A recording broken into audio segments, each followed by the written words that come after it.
તમને સુખ આનંદ આવતો કે પૈસામાં આનંદ છે? તો લો કરોડ આપી દઉં.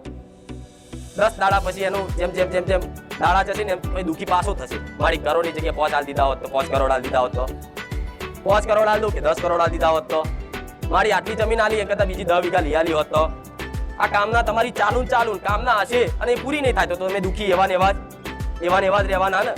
પણ તમારી માતાની કુળદેવીની ભક્તિ કરતા હોય તો એને એવી પ્રાર્થના કરાય કે માં મારા લાયક હોય, મારા યોગ્ય હોય એવી વસ્તુ મને આપજે. તમારી માં તમારા લાયક હશે ને યોગ્ય હશે ને એવું જ ધન આલશે ને એવી જ વસ્તુ આલશે. હું મેલડે આવું કહું.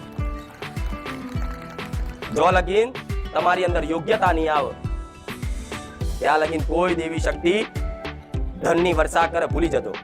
લક્ષ્મી માતા નહીં આવે. ભલે લક્ષ્મી માતાનો રોજ દીવો કરતા હશો ને પણ ખાલી લક્ષ્મીને જ ચાહતા હશો ને તો લક્ષ્મી આવશે. લક્ષ્મી જોડે મારા રોમ ને મારા વિષ્ણુને ચાહવા પડે. મારા રોમ નું નામ લો તો સીતાય આવે. એ લક્ષ્મીનો જ અવતાર ને. રોમ નું નામ લેશો તો સીતાય આવશે. તો લક્ષ્મી આવશે કે નહીં તમારા ઘેર? સીતા આવશે તો પછી લક્ષ્મણ આવશે.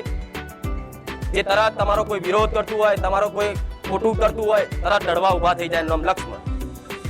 અને પછી હનુમાનજી આવશે.